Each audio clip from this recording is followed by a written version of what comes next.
Hey there, welcome to the Business Behind the Game, where we break down the business side of sports, from emerging trends to the people and companies shaping the industry today. I'm Krchová, and today we've got a really exciting guest, Eva Krchová. She's a brand relations manager at Mindzero, a former Czech Republic national team middle distance runner, and an NCAA All-American. Before we start, Eva, how are you today, and is there anything new or exciting in your life? Wonderful. Hi everyone. Hi Kishag.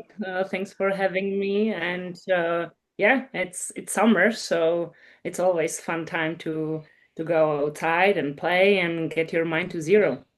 Yep, that's good. So, let's get started. And I kind of want to start with your journey. And how did you go from representing the Czech national team and becoming an NCAA All-American to now working on the business and brand side of the sports world? Totally. Well, so I'm still an athlete, and I just I've been an athlete my whole life. I was lucky my parents were athletes and people who were always bringing me and my sister outside and to the outdoors and mountains and rivers.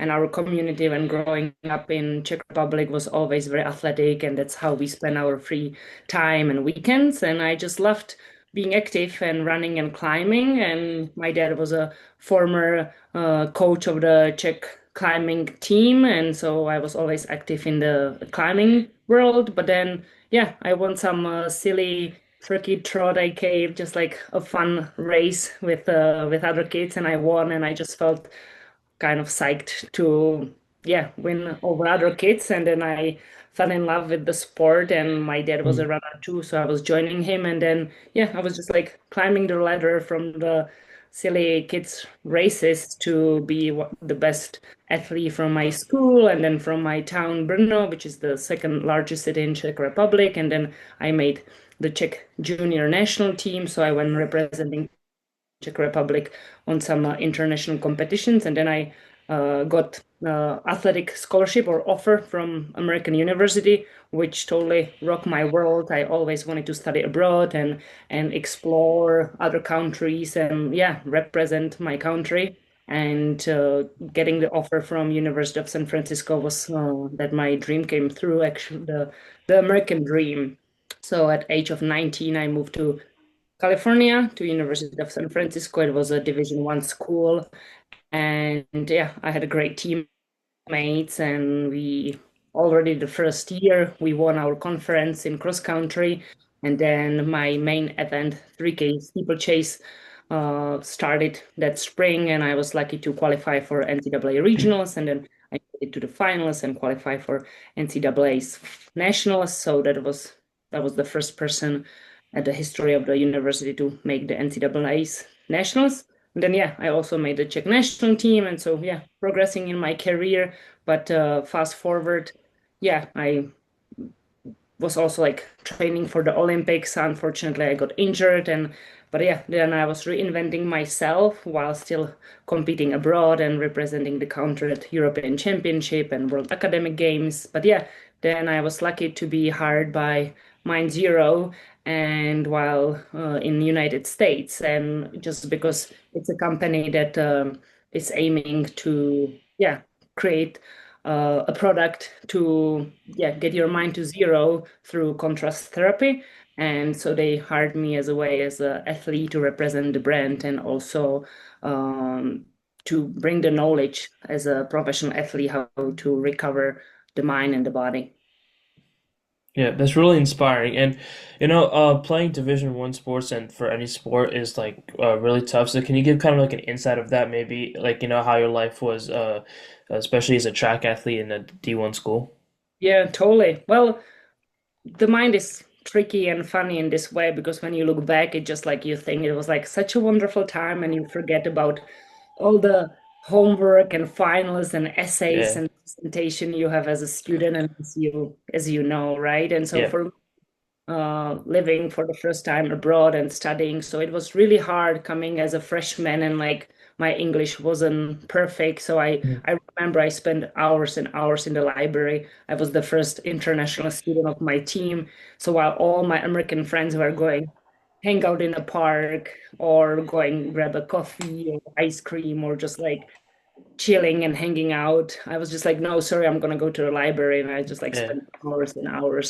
So it was really hard. But then I feel like after the 1 year, kind of there was this breakthrough, and then I already started just experiencing this like flow as a student athlete. I just like was able to communicate my thoughts, and homework became easier. And yeah, I was also lucky to live in San Francisco. To It's such a diverse town, city with so many people from all around the world. So I could relate to someone else, or just like we were going through this journey of being foreigner together. And yeah, again, I had a wonderful team. The athletic department was super helpful to support us and create a schedule so we could get our workouts in the morning, and then like have a time to go to classrooms afterwards. So yeah, it was possible, but very time consuming. I think there is a distinction between student athlete and athlete. Like we didn't have that much time to have the campus experience because Mhm.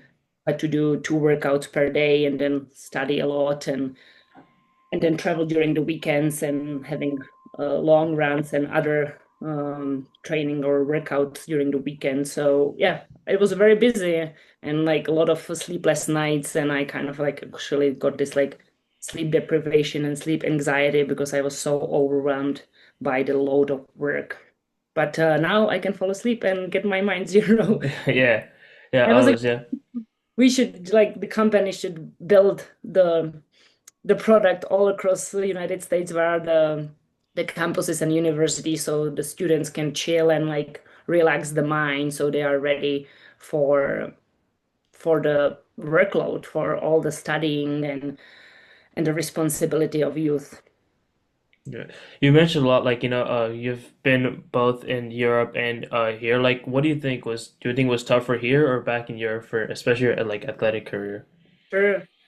Well, it's different, and thank you for asking. It's nice to think back. When I was in Europe, I felt I didn't have that much support. I Mhm. was going to workouts, and like my support was I had a coach, and we had a track and a locker room and weight room, and that was it. Yeah. When I moved to United States and to USF, all of a sudden I was like picked up by the air at the airport from my teammates, and I didn't have to deal with the transportation, and they brought me to the campus, and then like I had my room before I moved to campus, and I was introduced to all my teammates and my head coach Helen Lehman Winters and her assistant coach Tom Kloss, and like everyone was constantly checking on us, like how are we doing, do you have everything ready? Then at the athletic department we had the training room with trainers and doctors and physio people and massage therapists and people who were creating our PT plan or weightlifting training or chiro practitioners. So that Mhm. was all on the athletic side, but then we also had a academic advisors just related to us as athletes. So we Mhm. had a study hall only for the athletes, where we were just constantly going in and out with other athletes. We had a special room and special printer, so if we had to print any documents or essays or just homework, so we could excuse me, print it for free. We also had people to support us if we didn't know anything, so we had our own tutors, so that was very helpful. And yeah, just the support was amazing. And then of course, yeah, we even have like a privilege to register for our classes before the rest of the students, so we could handle our workout responsibilities and traveling schedules with our classes. We also just then like later we had like special like a snack bars that we could have food right after the workouts to recover faster. So yeah, I felt very privileged with different conditions back then in Czech Republic. But then yeah, when I moved back to Czech Republic, I was also part of the Czech national team. So yeah, I was lucky to have my altitude camps paid by the Czech Federation or by the club I was training with, and yeah, both of these systems, whether it was the UNIS, free clothing. So yeah, for me it was always just like I feel privileged also coming from former Czechoslovakia, like a communist country. Like I would say I'm coming from a humble background. So like anything I got for free, I'm like, oh my God, I got a Yeah. free shirt, you know? So I was definitely super psyched about those conditions I was getting from both of these systems. Yeah, that's really, really interesting hearing about the difference between Europe and here. Like even on my last guest, he does like he's a GM for a team in I think it's in Yerevan. Or he's a GM for the Yerevan Wolves. So no, he talked a lot about the differences as well, and it's always great to hear that. And you mentioned like Mind Zero a little bit earlier, so I wanted to shift our focus a little bit over there. So for listeners who aren't familiar, can you give us like a quick overview of like what Mind Zero is and what is your main focus there? Totally. So Mindzero is it's an emotional wellness company that's bringing people's mind to zero. As you know, our mind can create hundreds, thousands, and millions of thoughts and emotions, and sometimes it can overwhelm us and kind of paralyze us to take action. But what we build with Mindzero, we build actually a physical location with sauna and cold plunge with these extreme temperatures of extreme hot and extreme cold, and Hmm. we're creating a guided group experiences. So we take people through the class with a guide. So we start with this like focus room where we describe the class and start describing them the sauna and cold plunge, and Hmm. then we are also doing breath work. So then we take people to sauna for 10 minutes and we do breath work, and then we take the group again to cold plunge, and then we do 2 minutes in the cold plunge, and then get the breath work that helps you to survive those extreme temperatures, and then we bring them back to sauna, and either we continue with the breath work or we're bringing these like ceremonies of essential oils, or like we're opening this conversation what it means to be human, kind of like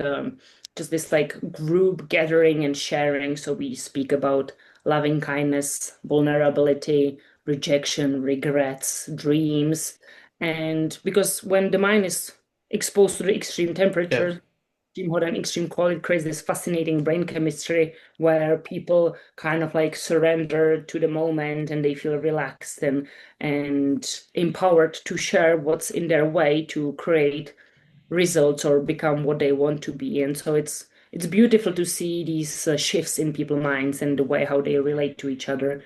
And so yeah, so that's the second part in sauna. And we bring them again to cold plunge for another 2 minutes, and then we end up in a sauna again, and then the guide dances with the towel. So like it's beautiful, this like experience, because the towel is circulating the heat Yeah. all of the sauna, and it kind of feels like someone is petting your soul. It's just like this like soul massage, I would say. And Yeah.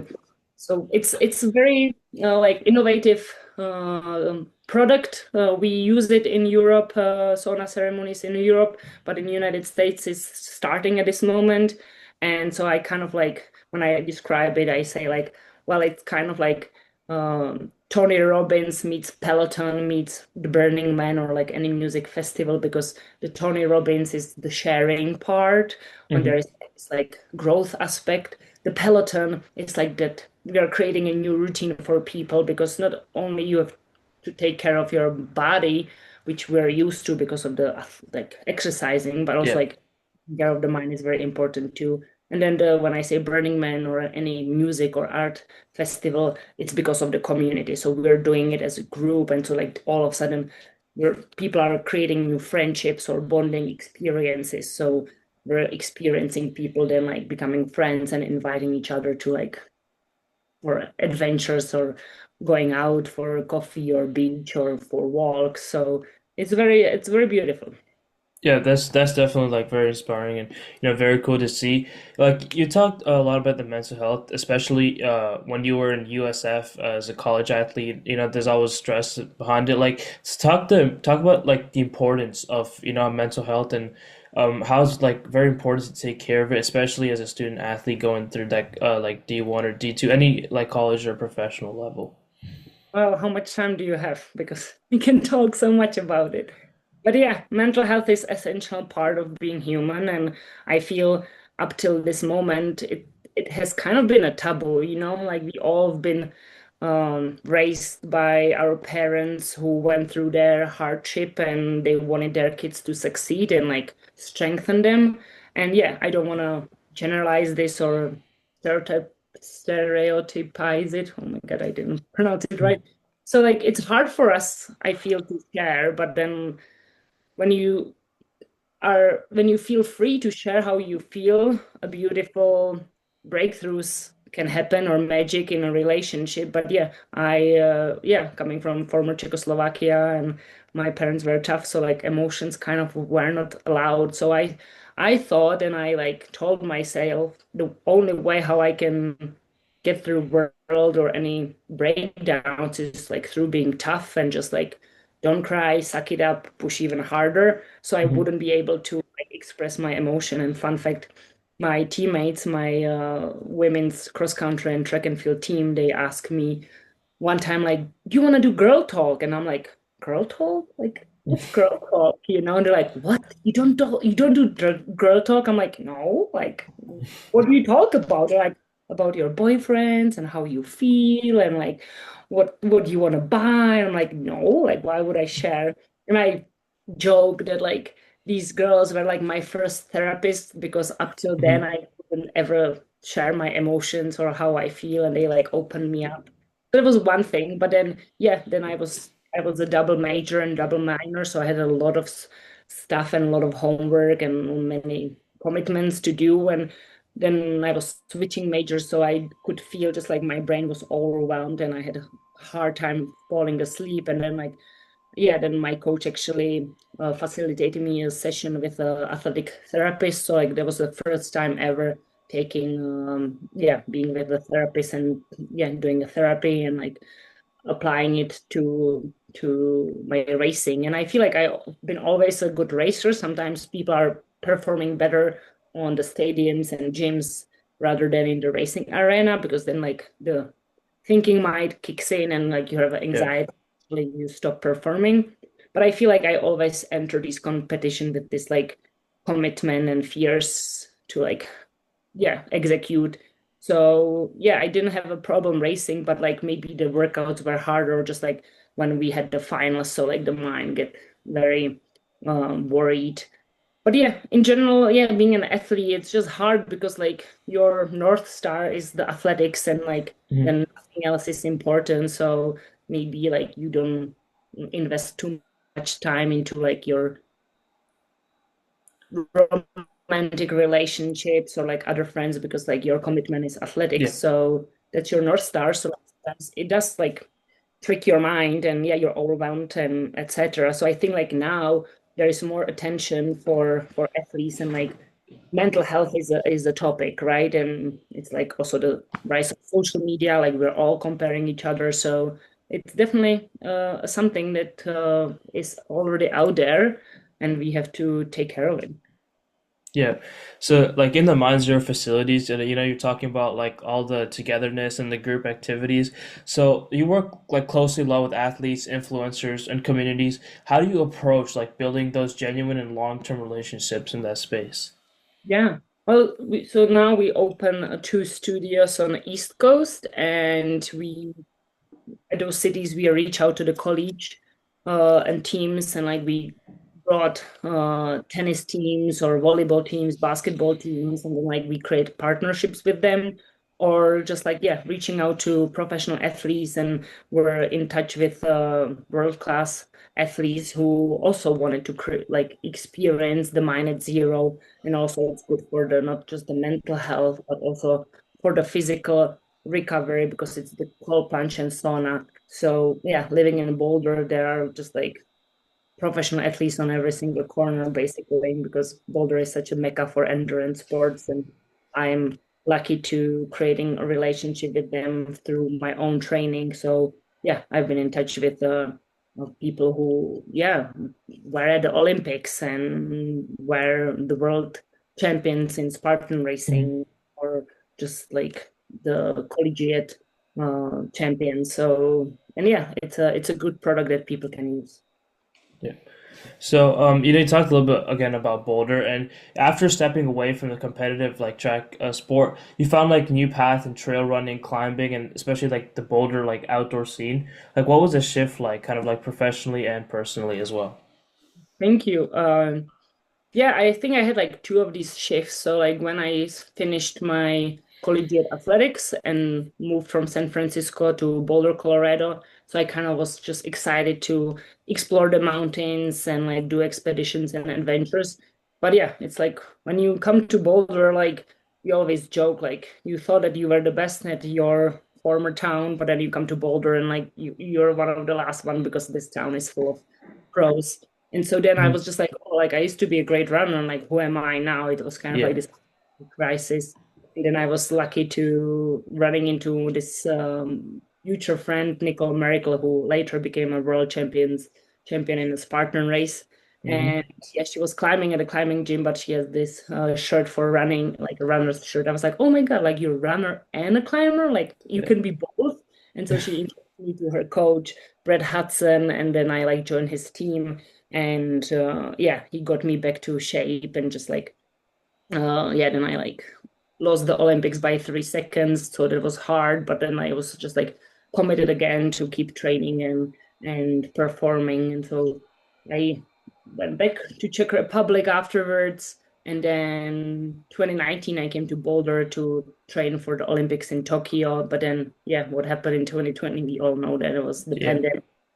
I kind of just like stopped because the whole world stopped. But then I also like rediscovered the mountain sports and Mhm. trail running and endurance running. And yeah, then like I ran sub 3 marathon in Aspen and won that race, and that qualified me to Boston. And again, ran PR 253. And in order to train for this race, I joined a local trail running team. Led by Andy Wecker and his wife Carly, and so they are also former collegiate athletes and pro runners. And yeah, Andy's now crushing it. He's part of the U.S. trail team, and Carly was also representing Canada. And they are training. They have this wonderful training crew with other pros. So I've been training with them, and I just now like being adult and having less time and like supporting Mindzero. This is a great opportunity for me to get the training done with the team in the morning so I can then like perform and support Mindzero at other levels.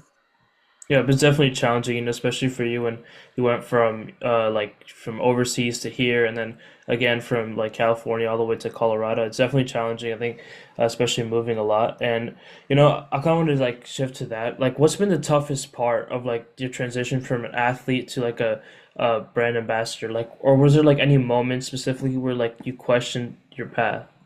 Yeah, well, I mean, that's the human nature, right? We're like constantly evolving and facing new challenging, but at the same time holding on the past. So I think it's very important to just like kind of be present of the constant change and not being attached to the former identities. It's hard. I had it the same, but yeah, that's also why I choose Boulder, Colorado for the lifestyle because Mhm. city offers both this work-life balance and the fact that we're living next to the Rocky Mountains, like they start right in front of our house. I can like look out from the window and seeing the mountain. So yeah, this town is so proactive and like people are chasing their life goals or business goals or athletic goals, but like in a good balance. And I think it just shows that like it's so crucial for the healthy well-being to move your body and be outside and receive the vitamin D and eat healthy, and this is all what Boulder offers. So, and it's also, yeah, socializing, and I'm lucky to be part of all these communities, the running world, the trail running world, the road runners, marathoners, climbers, backcountry skiers. So all these people, I'm like so lucky to have in my world because they're like so inspiring and always optimistic and enthusiastic and engaged. So yeah, you just want to be surrounded by these people, and it helps for these transitions because you know that you have people supporting you. You also know that like when you get out, you can reset your mind and like have energy for the next project. So yeah, I think it's just like knowing that the mind and the body can get tired. So like always thinking of recovering and self-growth. Yeah, I kind of wanted to like go back on your move from like Europe and to USF. Like, you played elite sport in Europe and also here, and you started to transition towards like a startup business space with Mindzero. Like, what for you do you think has been the biggest learning curve? Oh, I think it just never stops, right? The learning. Um, there's so much. I think just being kind and respecting other people, having your ego in check, or like, yeah, like ego is just like this multi-headed beast, right? The ego either Hmm. makes you superior or inferior, and like none of them feels right. And so, yeah, knowing that you can always learn from others or give back. And again, I am lucky with the community around me who are kind of like just guiding me through world and like shaping my behavior and thoughts. And so yeah, that, and also just like, yeah, like adventurous lifestyle. I think like the other day I was doing this exercise about my values, and it was about like relationship and integrity and like all these other things, just like what are your values? What's important, like your relationships or like your self-growth or like money or like new house, right? Like there are so many things I want to achieve. And then I realized like I was like trimming it down because there were like 50 of them, and maybe actually have it here. And so there were like so many of these values, and I was like, which one is it? It was like so many. Like Yeah. tolerance, open-mindedness, work-life balance, consistency, belonging, trust, conformity, curiosity, helping, tradition, health, social responsibility. And then like I trim it down to adventure, because in adventure you're always curious and learning because you're exploring these unknown lands. And so like you Hmm. flexible because maybe the weather would change, right? So like you have to just like be prepared. Like you need to have that extra jacket in your backpack, but also like maybe you took a different trail, so you have to be flexible and persevere because maybe your run or climb will be longer. There is also like so much of courage because you don't know what's ahead of you, but also like partnership. Like you most of the time you go up out there to the mountains with your friend or your climbing partner, and like you have to develop the trust with her or him. And so yeah, when you ask me like what's the main thing I learn or like what's my North Star, I think it's the adventurous attitude, because it's you're engaged with the landscape and with your friend or partner and the weather. So you just have to be like always on your toes, and like constantly learning, but also you have to like relax, because then if you keep pushing, then your body will be exhausted, and then you can fall in a crevasse or like fall off the Hmm. cliff. And so yeah, I think, and these values are something that my parents kind of injected me as a kid because they were climbers and their friends were climbers. So I think I'm like carrying this as a little light with me, and that's something that guides me forward. Yeah, that's wow, that's very inspiring. Like I didn't expect adventure to be one of like somebody's like top values. There's always a lot of other things like family or money, but that's very inspiring. So like we've talked like a lot about your journey, and I wanted to ask you like, what do you see for yourself in the next few years, like either at Mind Zero or beyond that? Yeah. Well, I would definitely love to always keep my mind at zero or aim to get to that space, because I think that's where the mind can grow or learn. It can be also humble and not worried about mm,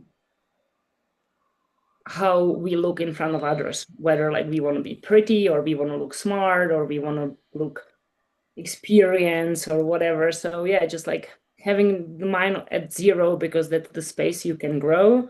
I still wanna yeah be within the athletics and the competitive arena. I again Boulder offers all these opportunities to go and play, whether it's in the mountains or on the competitive arena. There are so many trail races I would like to do, and yeah, I found joy in the marathon running. So yeah, doing more marathons and like getting more PRs and like traveling the country and the world for the competition. But yeah, also just like cherishing the relationships, because if you don't cherish the relationships, then it's a lonely path and it's not possible. And also, yeah, I still, while Colorado is a place for huge inspiration and wonderful friendships and ideas, I still love Czech Republic and would love to contribute to my country with the learning and the knowledge Mhm. and experiences I gain here back home and to my village, to my community, Yeah. to my place where I am. Yep. Super cool. So, before we wrap up, I just wanted to ask, like, just advice just for me and also for all the listeners. Like, what advice would you give to athletes who are thinking about life after sports? Like, especially those who are curious about maybe like media, marketing, or like maybe becoming a brand ambassador. So, what like advice do you Yeah, have for them?